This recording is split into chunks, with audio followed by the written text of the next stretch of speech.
equals, he have no rivals, he have no partners, we associate none.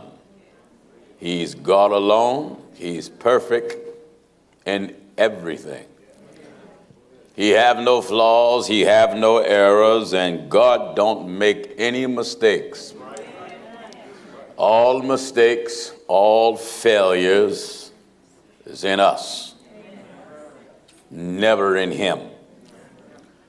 We greet you in the name of the Lord Jesus. We're glad for our brothers that are ministering, Brother Carlos, Brother Emmanuel, Minister Abraham, who's absent, and to all of our guests that are here, to our viewers that are watching internationally. We're webcasting live this weekend. We are in Miami, Florida. Amen. And we thank God to be here. Last week we were in Orlando where we had a packed crowd, God knows. Yes, sir. 158 souls were baptized in the name of Jesus Christ. 158 souls in 2 days. That's more than what most men were baptized if they've been pastoring for 80 years.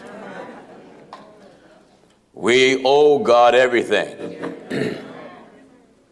I am thankful for the many blessings that he continued to give the truth of God. As we were telling the brothers and sisters on Thursday night, you know, God lives up to everything he said.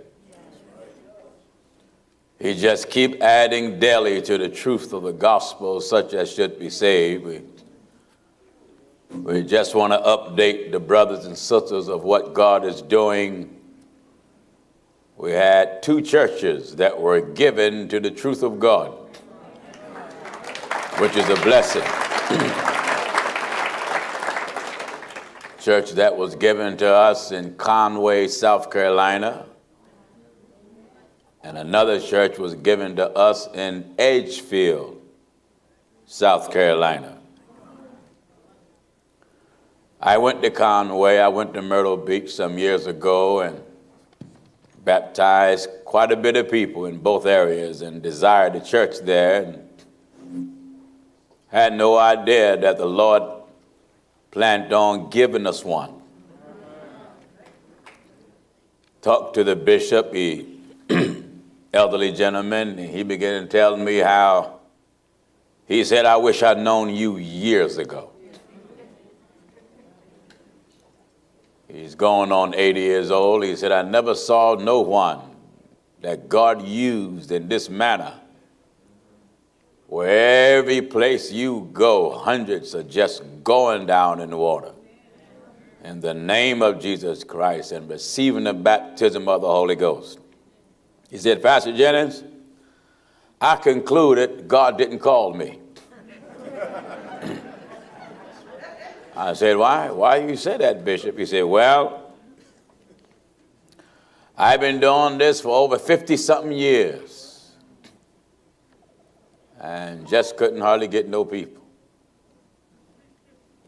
He said, I concluded after listening to you and watching you that I'm not called to do this. He said, I can't think of no one better to give this church to.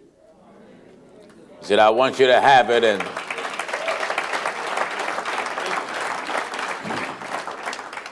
I said, Bishop, you don't have to give it to me. He said, I know I don't, but I'd rather sit in the congregation and just learn this holy, sanctified way that you're talking about. You know, that takes humility. Family in Edgefield, South Carolina, I believe the relatives passed who was the pastor, and the church been sitting there. And what few members were left, they suggested. I didn't know the people exist. They said, give it to Pastor Jennings. They said, if anybody can do something with it, well, he can. God have made me a builder.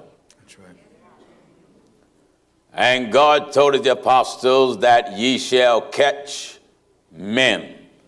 Then said he that I'll make you fishers of men. These are the last days, and you that are watching, many don't like the program, but everyone have to admit, they don't see the people going down in water in the name of Jesus Christ, or even hear about it, and receiving the Holy Ghost on this magnitude nowhere in America or out. You find people still joining churches, bowing head, raising hands, accepting someone they don't know, being baptized wrong, Father, Son, and Holy Ghost, like some of you have, joining the Baptists like some of you are, Methodists and undercover Catholics, Mormons and fake apostolic and non-denominational and hoodwink Pentecostals. We are encouraging the whole world, come back to Bible. Let's come on back.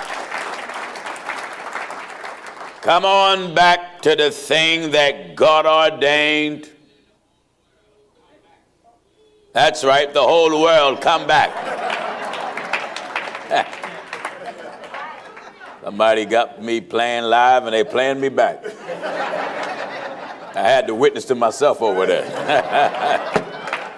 Everybody got to come on back to what's written, and this is what's making the truth of God so strong. And as I keep saying, it takes the steam out of the false prophets who's trying to navigate the people away from this to them. Some preachers are mad because I won't even call their name over the air. The reason why I won't call your name, because your name is just not worth knowing. That's right. Yeah. Or take God, man, my mouth is full of Jesus. And being that my mouth is full of Jesus, I don't waste my time talking about nothing. We preach Jesus and him crucified. And what I see, and I'm looking right, that the world is getting further and further and further on the side of Satan. And they are pushing God aside. Many of the churches, some of them that used to be strict, some of them that used to believe in holiness and sanctification, but now many have let the world come in because the preachers have fell under the illusion that discipline, strictness, firmness is not necessary. And our young people is calling for other things. So what the so-called apostles and elders and bishops and prophets and half-pint evangelists and fake pastors are doing, rolling out the necessity things that will actually save the people's soul. They're rolling that out. And even they're calling it old-fashioned. Not necessary. Mothers in the church, what they used to tell young people, they're not telling them no more. Because they're doing the same thing they used to tell them not to do. God have opened up my understanding and made me fully aware that we don't have to change, we don't have to detour, nor do we have to deviate from what he gave his apostles to be successful in him. This is the strictest church program that's in America today. And it's shocking the people that so many, I've been telling the folk for years, everybody don't want cotton candy. That's right. We still got some collard green eaters, some turnip green eaters, some good fried chicken, some good sweet potatoes. Everybody don't want to sit down and eat blow pops and Tootsie Rolls and corn chips and barbecue chips mingled with pretzels. In other words, everybody don't want this sweet candy religion. That's right. That's right. We got some hardcore sinners here. That's right. And they know candy will not sustain him or her. They lived a rough life. They lived a wild life. And they need something tougher than the devil that's on their back. That's right. That's right. Glory to God, and there's nothing tougher than the devil but God. Are you getting what I'm telling you? So God have given us a rough, tough, up in your face message. Don't care if you don't like me, and I really don't, because I don't like you either. I don't like nobody. I love everybody. Amen. If I didn't love you, I wouldn't be here in Miami preaching. Amen. I wouldn't be down here in Miami preaching. My throat is scratchy now. When we left Philadelphia, it was raining ice. Heat still on. 30 degrees or less or more. And you come down here, beautiful weather, and hotels got air conditioning. My body ain't ready for no air conditioning now. Amen. I've been sucking on halls and drinking water and everything, but my throat's a little scratchy, but I believe by the time God is done here, he'll massage my tonsils pretty good.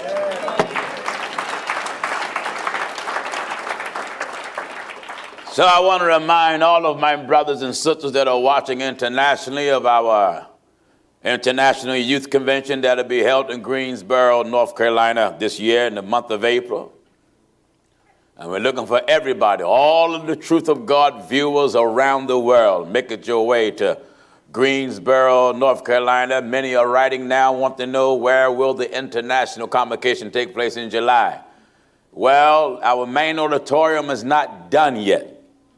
So we got to find another venue. It may be in Philadelphia, it may be in Delaware. Keep tuned for the announcement, because many of our brothers and sisters is coming from foreign countries, and we're glad to have them, but many of them don't want to sit in a room and look at the message on the screen. Yeah. And I do understand. You come all the way 10, 20, 30, 50,000 miles, come all the way from Australia and Switzerland and Africa and India to be in a room with a screen. I understand. Yes. So we have to make some modifications for them. But the main auditorium is getting worked on. It looks beautiful too. We have to build the stairs up in the balcony. We had one balcony that the pipe organ was in. We took the pipe organ out. Too slow for us. So we took it out, and we got through designing, and we put up 2 more balconies. They're up. The rails are up. Have to build the stairs. The stone is going up in the main auditorium. So the brothers, they're working. I mean, they're working. And I do hope and pray, if it be the Lord's will, that the main auditorium is done this year. I told them we're not going to rush and have it half done. Amen. Glory to God, I want it, when it's done, I want it to be done. So we can get in there with more elbow room and swing a little harder and punch a little more at the devil's kingdom. Amen. So Conway, we'll be giving you the address soon. We'll be going to Conway, look everything over, getting our brothers out of some of the other churches to get ready to start work. Edgefield, South Carolina, I'll be going down there looking thing over.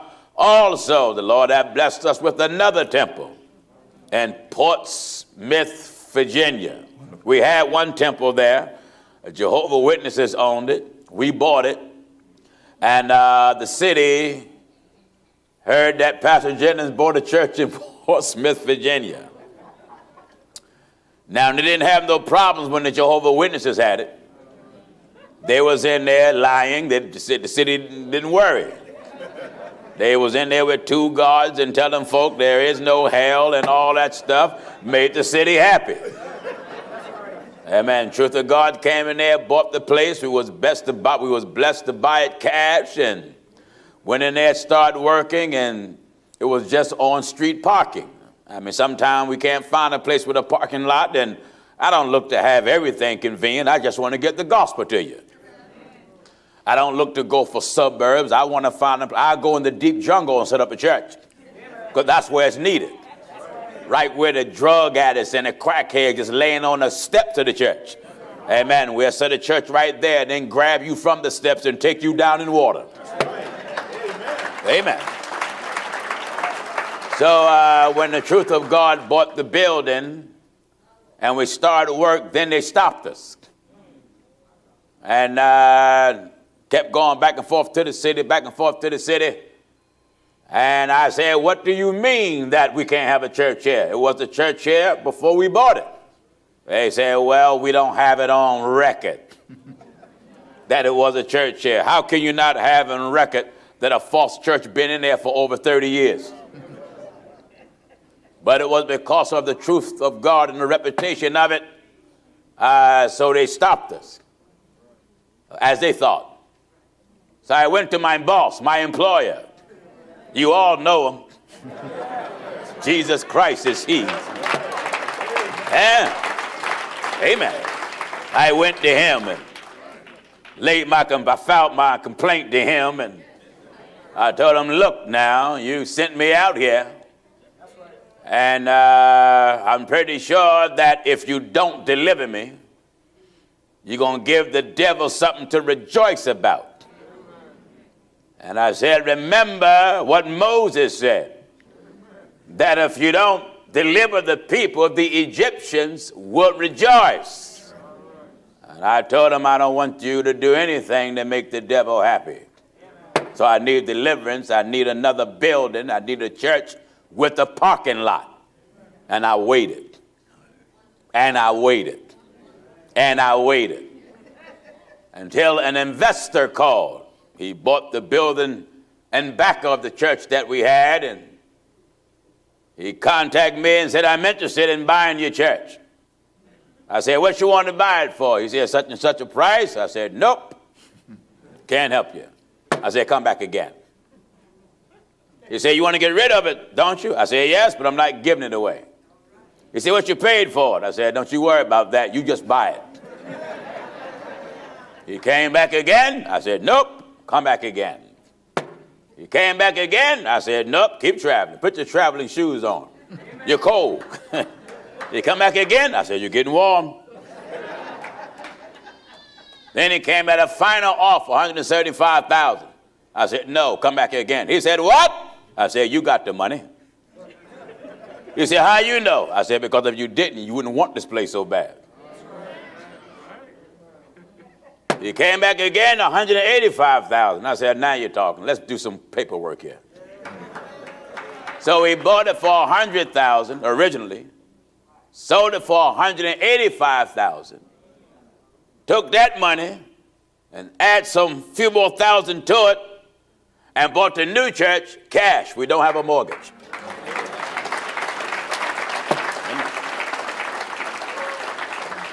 Beautiful place.